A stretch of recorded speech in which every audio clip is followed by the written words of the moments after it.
What's up, everybody? Hope you're all doing well. Got an NFL fact here for you that I think you're all going to enjoy. And this one's a little longer this week and the only one for the week, so buckle up, Buttercups. A ton of NFL history was made in one game, and we need to talk about it. The Buffalo Bills and the Los Angeles Rams game was, let's just say, rich with potassium, because those two teams went absolutely bananas on Sunday, periodically scoring a ton of touchdowns in Sunday's matchup. I mean, let's just say they had to bring a lot of K balls out for the extra points. And I guess it's safe to say these guys were in their element, having now been a part of the highest scoring game of 2024. In somewhat of a surprise game of the year candidate, two players in particular, one on either side, need to be highlighted for their historic efforts in this horse race of a barn burner. So let's jump up, and let's get down and see what was up in Hollywood this week.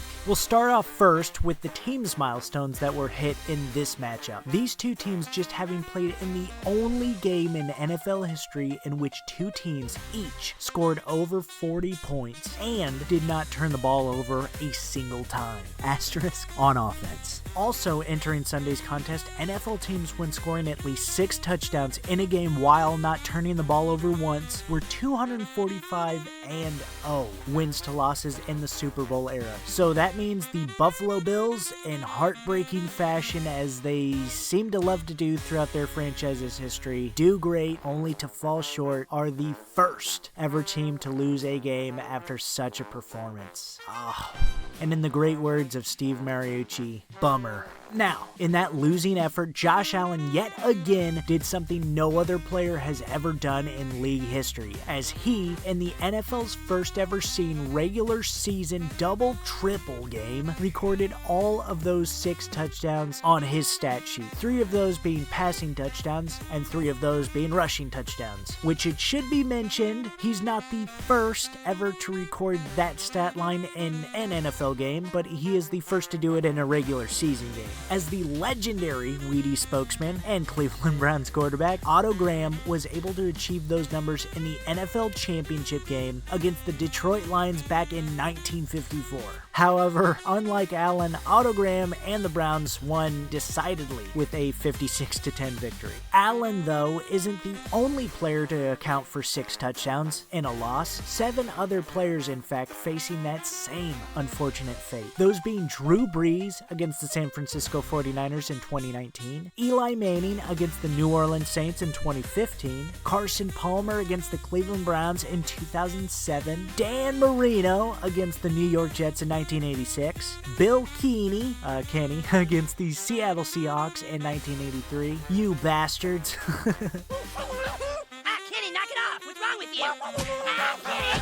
And Charlie Johnson against the New Orleans Saints in 1969. Nice! And lastly, Allen isn't even the only one to have ever been burned by the Rams, as Patrick Mahomes, as you probably know, was also outscored by them in 2018 during that Monday Night Football showdown for the ages. Josh Allen with this performance matched Michael Vick's Monday Night Madman performance against the then Washington Redskins as the only 2 players with at least 3 passing touchdowns, 2 rushing touchdowns, 300 passing yards, and 75 rushing yards in a single game. His 342 passing yards on the day giving him 30 games played getting over 300 yards passing, which is now more than the legendary person and former Bills quarterback Jim Kelly, who got 29 300-plus yard games during his career. The most such games in franchise history now solely belonging to Allen with those 30 games. Also now breaking a tie he had with Steve Young for the most games going 2-2 or more passing and rushing touchdowns in the same game, now having done it 5 times in his career.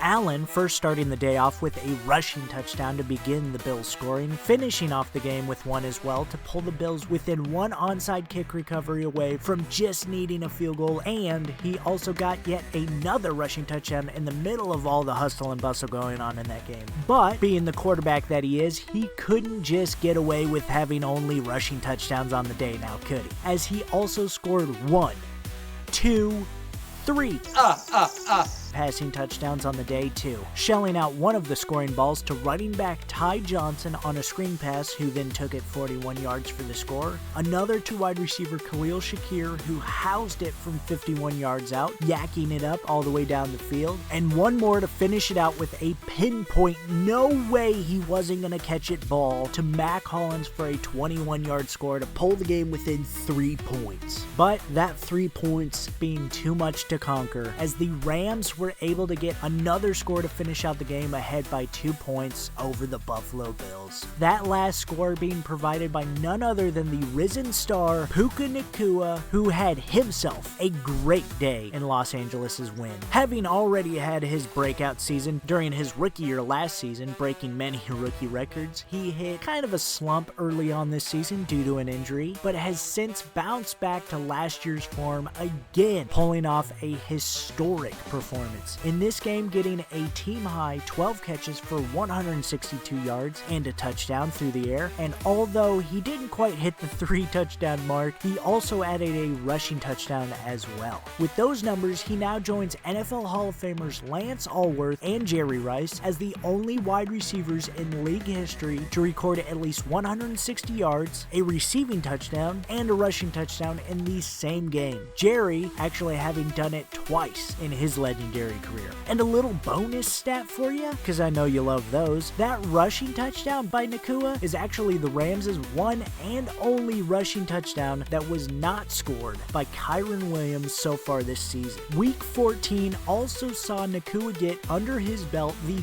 5th game of his career in which he amassed at least 150 scrimmage yards, which now ties both Randy Moss and again Jerry Rice for the most such games by a receiver of the wide variety in their first 2 seasons in the league. Nacua having now played 25 career games to this point, totaling 159 career receptions, which is the second most all-time, only behind Odell Beckham Jr.'s 176 catches. So great job to Nacua and the gang for locking it down this week in a game that no one in their right mind thought they were going to pull through on, although they may need to work on their defense a little bit. And Josh Allen and company, great job on not giving up, competing until the very end. This is a tough one for sure, but congrats on making history for the 2nd week in a row. And now you can come out better and stronger on the other end, filled with motivation and hunger that can fuel you through the playoffs. And when it all comes down to it, aside from the lack of defense, which I do enjoy, so although disappointing in that regard, what a great and exciting game overall, and thank you to both teams for delivering that, because that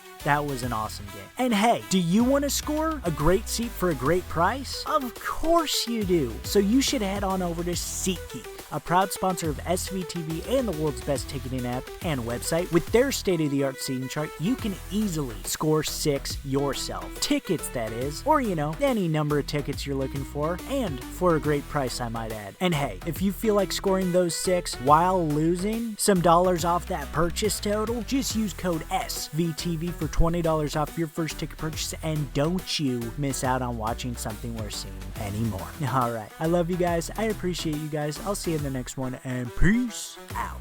It was super fun, and then just I feel like, man, there weren't too many misses in that game, but then also just, man, try to make sure and do my job to get forward of it. They're a good defense, and there's physicality, obviously a former Coug that they rally behind, so brings a little bit of joy to me and be like, no, they're rallying around a Cougar, but also being like, man, I pride myself in some of those same traits and stuff like that. So being able to implement that into my game and continually kind of grow from that.